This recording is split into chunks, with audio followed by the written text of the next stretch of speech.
Alors, pour la marque L'Occitane Céline, pardon, Céline, pour la marque L'Occitane, vous avez réussi un lancement depuis 1976, si je ne dis pas de bêtises. En France, vous avez fait rayonner la Provence dans les 4 coins de la France. Tout à fait. Aujourd'hui, voilà, et depuis effectivement quelques années, vous vous êtes orienté, ouvert à l'international. Tout à fait. Vous êtes plus particulièrement sur le secteur de l'Europe. Voilà. Est-ce que vous pouvez nous présenter votre stratégie aussi marketing international ? Oui. Alors sur la partie internationale, il faut voir que l'Asie, c'est le premier marché. Oui. C'est très très fort puisque la marque L'Occitane, en fait, c'est du made in France, donc ça s'exporte très très bien. Les Asiatiques sont très friands de la marque. Et effectivement, alors les pratiques digitales sont différentes, les réseaux sociaux sont différents, mais il y a une vraie volonté en fait de s'adapter au marché en local. Donc on est organisé en fait en zone avec des chefs de pays qui vont gérer le digital dans leur pays. En général, ce sont des gens qui sont natifs du pays, donc qui connaissent très bien, qui savent où la marque doit être présente et qui va vraiment adapter tous les contenus et les leviers marketing dans le pays. Voilà, moi je peux plus vous parler effectivement de l'Europe, puisque je gère 8 pays en Europe et sur lequel aussi on s'adapte. Faut voir que rien qu'en Europe, en fait, c'est pas du tout le même niveau. Les pays sont pas connectés de la même façon. Faut voir qu'en France, on a un taux de pénétration de l'Internet de 83%. En Italie, on est à 58%. Donc on a des pays comme ça hyper connectés, la France, l'Allemagne, les Pays-Bas. Les pays du Sud sont un petit peu à la traîne, mais par exemple sont en avance sur le mobile. Il faut voir que les Italiens ils passent 2 heures par jour sur un mobile quand un Français passe 1 heure par jour. Donc voilà, donc on adapte aussi, il y a des différences culturelles fortes également au sein de l'Europe. Donc nous, on s'adapte, on va adapter les communications, on ne va pas travailler les canaux de la même façon. Et effectivement, on va essayer de s'adresser dans le pays là où c'est le plus fort, où notre cible est présente, et on va adapter les budgets et puis les actions en fonction des pays. Alors justement, quand on avait préparé cette table ronde-là, vous m'aviez parlé, vous identifiez d'une part des leviers héroïstes et d'autre part des leviers de branding. Tout à fait. Et ce, par pays, ou en tout cas au moins par zone.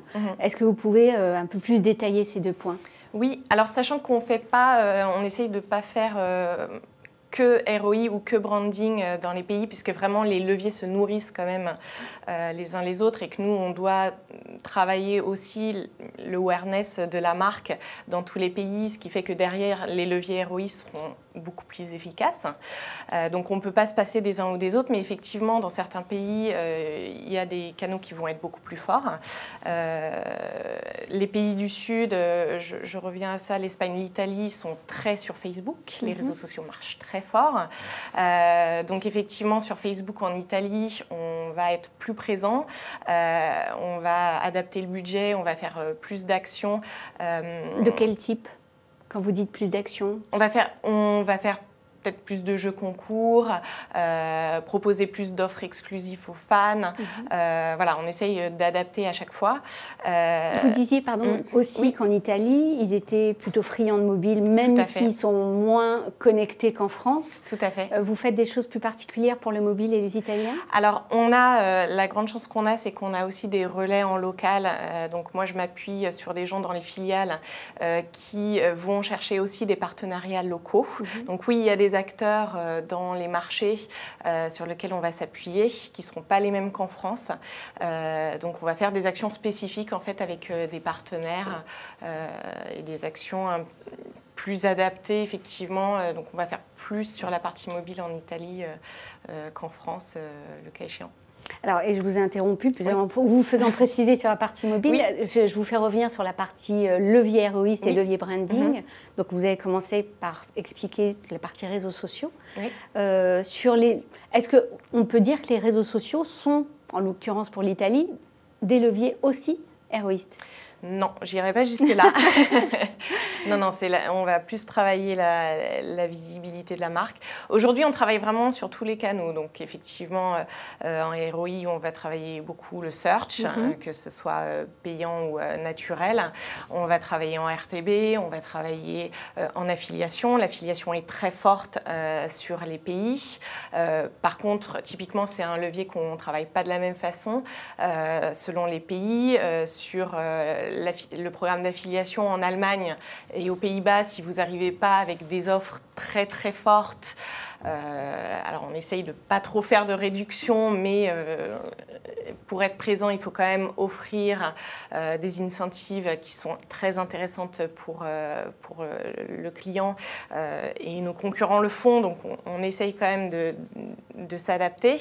Voilà, donc le programme d'affiliation ne va pas être le même sur l'Allemagne et sur la France, puisqu'on doit s'adapter vraiment à la culture et l'Allemagne et les Pays-Bas, par exemple, ont une culture de la promotion qui est très forte.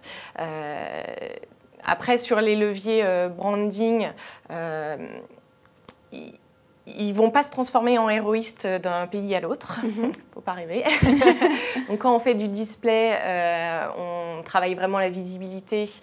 Et après, ça va nous aider effectivement sur le search, puisque les gens vont chercher la marque, les requêtes marques vont augmenter fortement. Mais même quand on fait de la télé, j'ai envie de dire, le offline aussi nous aide fortement sur les leviers héroïstes. Les requêtes de marque, l'année dernière, quand on a fait une campagne télé sur notre soin anti-âge divine, les requêtes sur la marque ont augmenté de 50%. Donc sur Google, donc on voit que ça a un effet aussi immédiat, enfin indirect mais immédiat, que le branding nourrisse les leviers héroïstes. Et ça c'est valable quand même sur tous les pays, heureusement, que la partie image sert les leviers. Ça, en Europe en tout cas, on le constate sur tous les pays. Merci. Voilà.